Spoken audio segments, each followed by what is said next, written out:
خالد بن ولید کیسے مسلمانوں کے دشمن تھے، اتنا آپ صلی اللہ علیہ وسلم کے خلاف دشمنی کی، لڑے، تلوار کے زور سے زیر نہیں ہوئے۔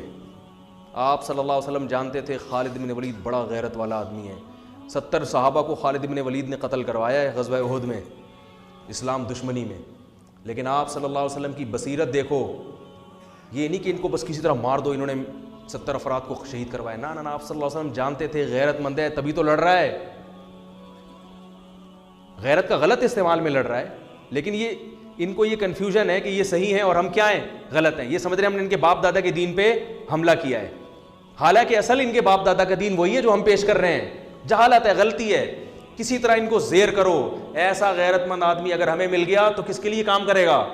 جو ہمارے مخلص لڑاکا اللہ کے لیے لڑنے والے 70 کو شہید کر سکتا ہے، وہ اسلام دشمن جو اللہ کے لیے نہیں لڑتے ان کا کیا کرے گا؟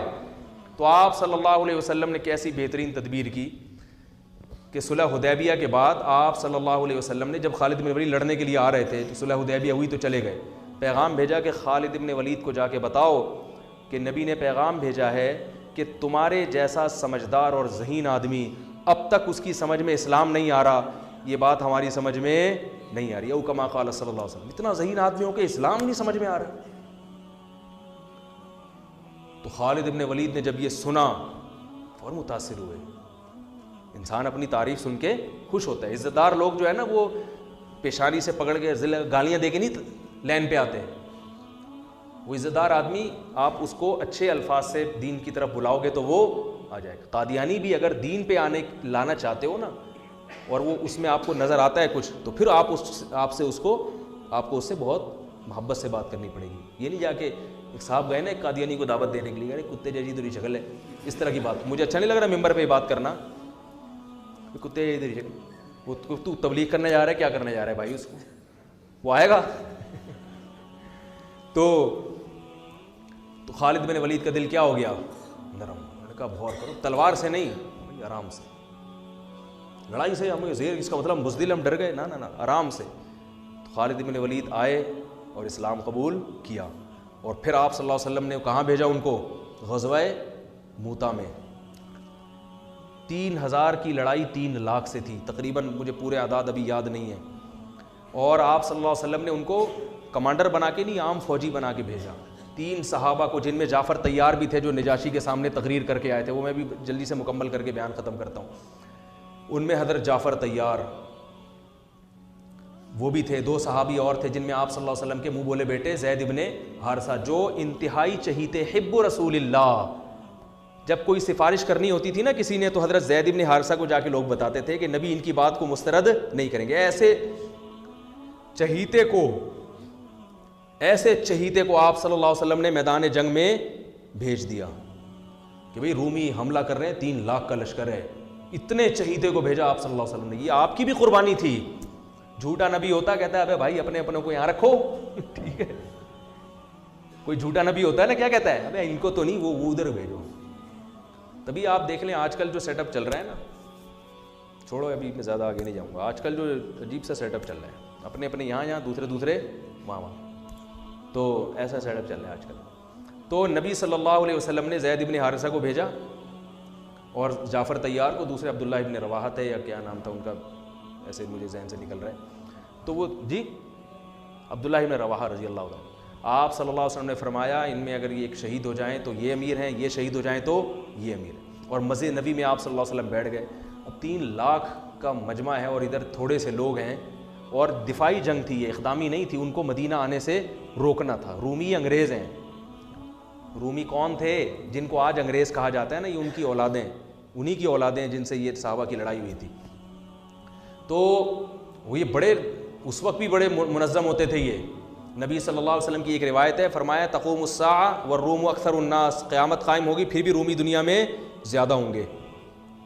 تو ایک تابعین نے جب یہ حدیث سنی، انہوں نے کہا کہ میں یہ ساری قومیں دنیا سے ختم ہو رہی ہیں، اسلام کی تلوار کے نیچے آ رہے ہیں، رومی رہیں گے آخر تک، تو کوئی ان میں یقیناً کوالٹی ہوگی جس کی وجہ سے مسلمان ان کو قرب قیامت تک ہی، گورے تبھی تو دیکھو نا اب تک ہیں، اتنی بڑی بڑی طاقتیں ہیں، باقی روم اور فارس غائب ہو گئے، پتہ ہی نہیں کہاں، اتنی بڑی بڑی طاقتیں تھیں جو ان سے زیادہ مضبوط تھی رومیوں سے۔ تو انہوں نے جب اپنا خفیہ نمائندہ بھیجا نا کہ ان میں دیکھیں یہ کیا ان کی کوالٹی ہے جس کی وجہ سے یہ ایسی شکست نہیں ہوگی، ان کو ان سے جنگ رہے گی. تو انہوں نے یہ نوٹ کیا کہ ان کی کوالٹی یہ ہے. دیکھو صحابہ بھی سیکھتے تھے غیر مسلموں سے بھی، غیر مسلموں میں سے بھی سیکھتے تھے ان کے اندر کیا کوالٹی ہے، تاکہ وہ کوالٹی ہم اپنے اندر بھی پیدا کریں. کون سی بات ہے ان میں، تو وہ سیکھنے کے لیے گئے.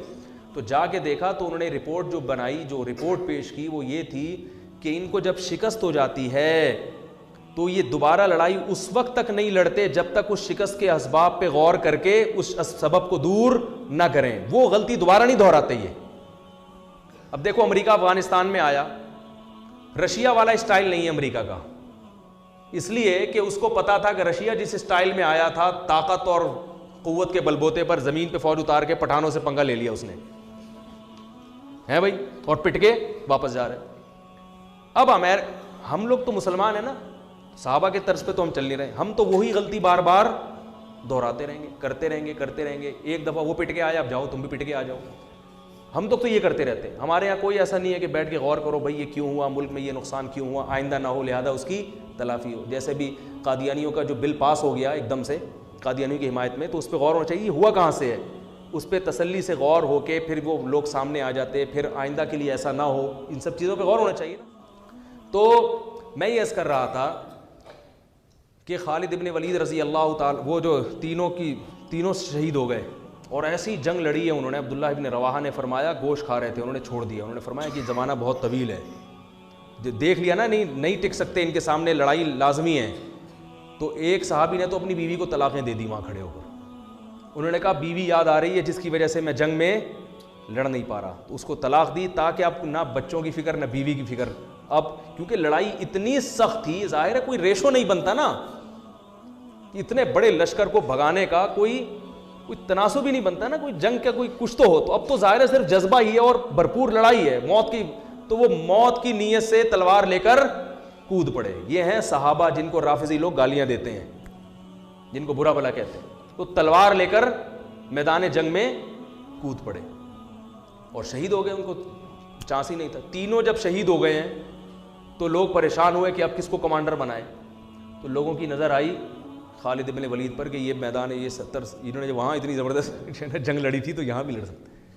اور آپ صلی اللہ علیہ وسلم مسجد نبی میں بیٹھ کر صحابہ کو یہ پورا واقعہ سنا رہے ہیں. اللہ نے بطور معجزہ آپ کے سامنے پورا وہ جنگ کا واقعہ آپ کے سامنے رکھ دیا. آپ صلی اللہ علیہ وسلم نے فرمایا عبداللہ ابن رواحہ شہید ہو گئے، حالانکہ بہت دور تھا یہ مدینہ سے، اور آپ صلی اللہ علیہ وسلم کی آنکھوں سے آنسو جاری. یہ معجزے کے طور پر آپ نے بتایا. پھر آپ نے فرمایا کہ جعفر طیار شہید ہو گئے، وہ بھی شہید ہو گئے. انہوں نے جھنڈا ہاتھ میں لیا اور وہ بھی شہید ہو گئے. اور آپ صلی اللہ علیہ وسلم کی آنکھوں سے جعفر طیار تو بہت زیادہ چہیتے تھے نبی صلی اللہ علیہ وسلم کو. حضرت علی کے بعد سب سے بڑا مقام اہل بیت میں حضرت جعفر طیار رضی اللہ تعالیٰ عنہ کا سمجھا جاتا تھا. تو آپ صلی اللہ علیہ وسلم نے صحابی کو خبر دی کہ جاؤ ان کی 4 بیویاں ہیں، ان کو جا کے اطلاع دو کہ وہ شہید ہو گئے ہیں. پھر ان کے بچوں کے سر پہ ان کے چھوٹے چھوٹے یتیم بچے تھے حضرت جعفر طیار کے، ان کے سر پہ آپ صلی اللہ علیہ وسلم نے پیار کیا. اور آپ صلی اللہ علیہ وسلم ان بچوں کا پھر بہت خیال کیا کرتے تھے. تو وہ عورتوں کے رونے کی آواز آئی، بڑا دلچسپ واقعہ ہے. پھر آپ صلی اللہ علیہ وسلم نے منع کیا کہ ان عورتوں کو کہو کہ اپنی آوازیں پست کریں، گھر کی 4 دیواری سے آواز ان کی باہر نہ نکلے. بڑے خوبصورت جوان تھے حضرت جعفر طیار اور نبی کے چہیتے تھے. اور غزوہ بدر میں حضرت جعفر طیار کی بڑی قربانیاں تھیں. جب یہ آیا ہے نا کافروں کا لشکر بدر میں سامنے، اور کافروں کے سردار آئے کہ حل میں مبارز کوئی ہے ہم سے لڑنے والا، یعنی پہلے ہم سے لڑے پھر ہم دونوں میں سے کوئی قتل ہوگا تو پھر جنگ شروع ہوگی. ایسے بھی تھے. تو ادھر سے کون آئے؟ پہلے کچھ انصاری صحابی آئے. تو وہ جو ولید ابن عقبہ تھا نا، ولید ابن عتبہ، اس نے کہا نہ ہمیں اپنے جیسا چاہیے. ہمیں کیسا چاہیے؟ قریشی سردار ہونا چاہیے جو میرے مقابلے میں آئے، پھر لڑائی کا مزہ آئے. یہ وہ بہادری ہے جو کس میں تھی؟ بولو نا بھائی، عربوں میں. تو ادھر سے پھر حضرت علی آئے، حضرت جعفر طیار آئے، حضرت حمزہ آئے. ادھر سے بھی 3 آدمی ادھر سے بھی 3. تو اس نے کہا نام اکفاؤنا، ہاں یہ ہیں ہماری قوم کے، ہمارے جیسے شیر ہیں، بہادر ہیں، لڑنا جانتے ہیں، ان سے لڑائی میں مزہ آئے گا. اور پٹ گئے تینوں. تینوں کیا ہو گئے؟ تو ادھر سے حضرت جعفر طیار جب آئے نا تو یہ تو بہادری کی بات ہے نا بھائی. ادھر 313 ادھر 1000، اور لڑائی ایسے شروع ہو رہی ہے کہ دونوں میں سے جب تک ایک زندہ ہے لڑائی شروع نہیں ہوگی. اور اس میں کتنا 50% چانس ہے نا اپنے شہید ہونے کا, اور سامنے سے بھی پتا ہے کہ بہادر ترین آدمی آیا ہے. کمزور ہو تو آدمی کہتا ہے میں جاؤں یار, میں بسم اللہ کروں, بلکہ اس میں بھی نہیں جائے گا, وہ کیا یار پٹ پٹا ہی نہ جاؤں میں. تو ایسے صحابی تھے جعفر طیار, اور وہ غزوہ موتا میں نبی کے کیسے چچا زاد بھائی شہید ہو گئے. تو آپ صلی اللہ علیہ وسلم کی آنکھوں سے آنسو بہہ رہے ہیں, اور آپ نے فرمایا کہ وہ بھی شہید. پھر آپ کے جو چہیتے حب رسول اللہ, نبی کے چہیتے, حب کا ترجمہ اردو میں کیا ہوگا؟ چہیتا. کہتے ہیں نا بڑا چہیتا ہے, لاڈلا ہے, نبی کے لاڈلے جن کو آپ صلی اللہ علیہ وسلم نے لے کے کئی سال پالا ہے, اتنی محبت دی کہ جب ان کے اصل باپ دادا آئے نا ان کو لے جانے کے لیے, تو انہوں نے کہا نہیں نہیں میں نہیں جاتا, میں ادھر ہی رہوں گا. اتنی محبت ہو گئی تھی. اطلاع آئی کہ وہ بھی شہید ہو گئے. تو اب آپ صلی اللہ علیہ وسلم نے فرمایا قد اخذ الرایۃ سیف من سیوف اللہ, اللہ کی تلواروں میں سے ایک تلوار نے جھنڈا ہاتھ میں لے لیا. اس میں اشارہ تھا کہ اب یہ تلوار ٹوٹے گی نہیں, کیونکہ یہ کس کی تلوار ہے؟ اللہ کی. اسی وجہ سے کہا جاتا ہے کہ خالد ابن ولید, حضرت خالد ابن ولید خود بتاتے ہیں کہ میں گھمسان کی جنگوں میں لڑا ہوں شہادت حاصل کرنے کے لیے, مگر کس پر میری موت واقع ہو رہی ہے؟ بستر پہ رو رہے تھے. فرمایا کوئی ایسی جگہ میں نے چھوڑی نہیں ہے جہاں مجھے شہادت نظر آئی ہو اور میں گھسا نہ ہوں اس میں لڑتے ہوئے, مگر موت کہاں آ رہی ہے؟ بستر پہ. علماء نے اس کی وجہ بیان کی ہے کہ جس کو اللہ کے نبی نے اللہ کی تلوار کہہ دیا ہو تو یہ اشارہ ہے کہ اس کو شہادت نہیں مل سکتی, کیونکہ شہادت کا مطلب کافروں کے ہاتھوں قتل, اور کافر نے اللہ کی تلوار کو توڑ دیا, تو یہ نبی کی بات کیا ہو جاتی؟ غلط. تو حضرت جعفر طیار حضرت خالد ابن ولید فرماتے ہیں کہ ہم نے صبح سے لے کے رات تک لڑائیاں لڑتے رہے ہیں, صبح سے لے کے. اس لیے کہتا ہوں اللہ کے بندوں کچھ ایکسرسائز کیا کرو, خدا کے بندوں. صحابہ کتنا اسٹیمنا چاہیے. میں یہ نہیں کہہ رہا تلواریں چلانے کے لیے ایکسرسائز کریں, پھٹنے کے لیے کریں, اس کے لیے آرمی ہے, فوج ہے. جہاد کرنا ہے, جنگ لڑنی ہے, کس کو جوائن کرو؟ آرمی کو جوائن کرو, ملک کی حفاظت کرو. اپنے ہی لوگوں پہ جا کے پھٹ جانا یہ جہاد بولو نا بھائی نہیں ہے. لیکن یہ تو پتہ چلتا ہے نا کہ جب ملک کو ضرورت ہوئی, جب دین کو ضرورت ہوئی لڑنے کے لیے, مذہب کو ضرورت ہوئی لڑنے کے لیے, تو لڑنے کے لیے کچھ گدے پہ بیٹھ کے لڑائی سیکھو گے کیا؟ اور صحابہ کا اسٹیمنا کتنا تھا. صبح حضرت خالد بن الولید تلوار کتنی بھاری ہوتی کہ آپ اٹھا کے دیکھیں, وہ جو تلواریں تھیں وہ یہ قصائیوں کی چھریاں نہیں ہوتی تھیں, اتنی بھاری بھرکم تلواریں. فرماتے ہیں صبح فجر سے لے کے رات مغرب تک ہم تلواریں چلاتے رہے, اور میرے ہاتھ میں 9 تلواریں ٹوٹی ہیں, 9 تلواریں. اتنے لاکھ مجمع کے ساتھ لڑنا, اور کہتے ہیں میں اتنا قتل کیا ہے بندہ میں نے کہ ان کا اتنا زور تھا, مدینہ ہاتھ سے چلا جاتا صحابہ کے, مدینہ ہاتھ سے چلا, مدینہ کا دفاع تھا یہ. کہہ رہے ہیں اتنی تلوار چلی ہے کہ پھر وہ حضرت خالد بن جوش میں نا اشعار میں وہ پڑھا کرتے تھے. اور تو 9 تلواریں ٹوٹی ہیں, 9 تلواریں چلا چلا کے, تلواروں سے تلواریں مار مار کے ٹوٹی ہیں, پھر دوسری تلوار لیتے تھے. اور کہتے ہیں ہم پھر شاعری میں اپنی بہادری کے واقعہ بیان کرتے تھے کہ ہم نے جنگ کے موقع پر یا اس طرح تحدیث بن نعمت کے طور پر یہ بہادری بیان کرنا غلط نہیں ہے. تو بتاتے تھے ہم نے کھوپڑیوں کے مینار بنا دیے, کیونکہ 3 لاکھ سے مقابلہ اتنا قتل ہوا ہے, پھر وہ دشمن بھاگا ہے وہاں سے.